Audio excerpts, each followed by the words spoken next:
We're continuing our discussion with the Reverend Ike, the founder of the Science of Living Institute. Reverend Ike said, the science of living teaches a person to live a positive, dynamic, healthy, happy, successful, and prosperous life through the consciousness of the presence of God, infinite good already within every man. You said that, Shona? Yes, that's my saying. I believe that whatever the individual believes God to be, whatever the individual believes to be divine, I believe that that is centered within the individual. And we teach the individual to identify himself as a son of God rather than as a son of a gun. And here again is one of the places where I differ, let's say, with traditional Christian theology. You know, man is taught that he's a sinner, that he is a worthless worm that crawls in the dust. And I say, that's terrible self-image psychology. And the more you teach people that they're sinful, the more sinful they will be. And I believe that all of this sin preaching has contributed to the sinfulness and the delinquency and the criminality of man. But if man is taught that he is divine and that he is the Son of God, he will stop living like the devil and start living like God. Well, answer a question for me, if you would. The theology, if you can call it that, is non-traditional, obviously. The evangelism form is non-traditional, but it works, obviously. There are people, apparently all over the country or all over the world, who respond to what you say and how you say it and obviously what you believe. Why do you believe that so few other more traditional theologians have adopted your form of communicating? Well, most theologians and most ministers receive their training in traditional channels, such as the theological seminaries. I always slip purposely when I say theological seminary. And very few people break out of tradition. It isn't human nature to break out of tradition. People in general don't think for themselves. You see, we're even taught how to think. Not how to think, but what to think, and that's the big difference, you see. In my form of philosophy, I teach people how to think, but I don't tell them they must think in traditional terms, and so they never break out of the pack. But a lot of people are becoming restless, and 10 years from now, what's left of organized religion will certainly not be the same. I mean, it's easy to just be comfortable in a parish and go along with the pack and not break out. And I would say this is why most ministers stick with what they are traditionally taught. They don't think for themselves. Your theology may be non-traditional, but your methods, wouldn't you say, are rather traditional? Yes, my evangelistic methods are, and rather high-powered. And I'm happy to say very successful. However, I think that this is the first time that positive self-image psychology has been given the evangelistic thrust, such as I give it. And may I say, I think that black people have been exposed to less positive self-image psychology than possibly any other ethnic group. You know, the whites have had their Dale Carnegie, Norman Vincent Peale, and other people to teach them positive individual self-image psychology, but not so much among blacks. That's been sort of lacking. Is there any basic difference between your positive thinking than Peale's or Barker's or others that are prevalent in New York City? I feel that positive thinking is positive thinking. We have different ways of saying the same thing. But whenever a person is taught how to believe in himself positively and correctly, that's basically the same. Because here again, we get back to the Bible, and I'm still in the Bible. As a man thinks, so is he. And this really sort of sums up what I'm about. As a man thinks, so is he. I call that the cosmic law of mind. Because all of a person's experience of life revolves around what he believes about himself, and not what he believes about a God in the sky as such. Well, one of the traditional roles that we have expected of religious leaders has been to give leadership not just in that sphere, but in the area of community problems, politics, or whatever else. And you are espousing a very positive self-confidence image. Do you believe or do you agree with the theory that you ought to give leadership in other areas, given that base that you have access to?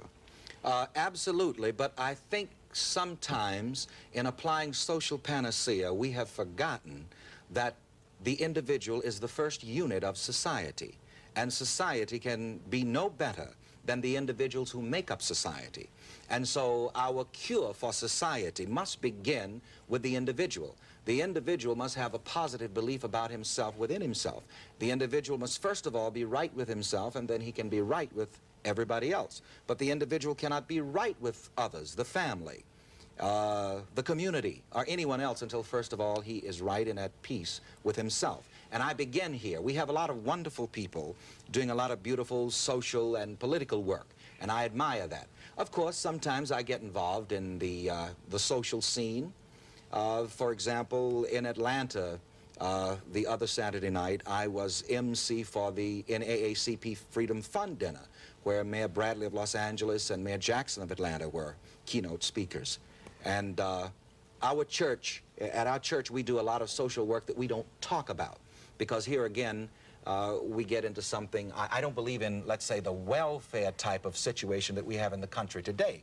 As a matter of fact, I think that the present welfare system does a disfavor to blacks. It is instilling a welfare psychology into blacks and giving them the idea that society owes them something, rather than showing them how to fall back upon their own individual resources. So welfare has its place, but it shouldn't be a resting place. There are many people who, in response to your radio programs, your television programs, and your own philosophy, come out with a response that can be probably summarized by saying, this guy is some kind of a nut. What is your reaction to the critics who sometimes are very vocal, who react to the kinds of things you say? Well, I'm so busy trying to be right with myself and trying to help other people to help themselves that I don't have time really to argue with the critics. And they have never eroded your own positive self-image. And here again, this is the advantage of a positive self-image psychology. You must know within yourself who you are and what you are and what you represent. And when you know yourself, you're not worried about false opinions. Are you concerned about whether or not the self-awareness philosophy begins to seriously affect the person's total life? I mean, do their incomes increase? Do their housing situations improve? Are you concerned about that? Yes, I'm very happy to say that in every case where I have helped to have an individual raise his self-awareness, his standard of living has always been elevated at the same time. And this always happens because as a man thinks, so is he. If a person thinks that, well, I'm trapped in the ghetto, he'll be trapped in the ghetto. If a man thinks that, well, I'm doomed because I am black, then he'll be doomed because he is black. But once you teach an individual, you have it within you to be what you want to be, to do what you want to do, and to have what you want to have. This will motivate him to work toward that end. And once you believe something, all of the other right ideas and the right ways and means will come together so that you can achieve your positive goals. Reverend Ike, it takes a lot of organizing and people and talent to communicate with 1.5 million people a week. How many people work for you in that kind of role? What kind of mechanism have you got to handle all of this? Well, we have an operations center in Boston, which is fantastic, and we have all of the latest and most sophisticated equipment there, and some very good executives who take care of all of the work of helping me communicate with all of these people. Interestingly enough, however, all of the letters, prayer requests, and so on, which come to me, they do not receive answers which have been ghost-written. But I have programmed these various answers which people are to receive. And of course, they are received from the office by means of my secretaries and by means of my setup. But I find it very interesting, and we are well equipped to take care of these things.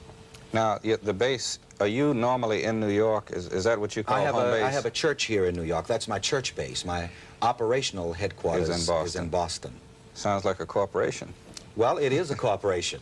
And I think that God's business should be conducted just as businesslike as anybody else's business. That was another thing with me growing up in the church. I deplored how people took care of what was supposed to be God's business. And I think if God's business is God's business, it should be taken care of in a business-like manner. Where do you go from here? Well, I would just like to continue to help people to find themselves. I'm going to take some time now off from my personal appearances to write some books and to make up what I call some various success programs and packages so that we can disseminate them to people so that it will help them to increase their self-awareness. Okay, Reverend Ike, thanks a lot. We have been rapping with Reverend Ike, the founder of the Science of the Living Institute and the founder of the United Christian Evangelistic Association.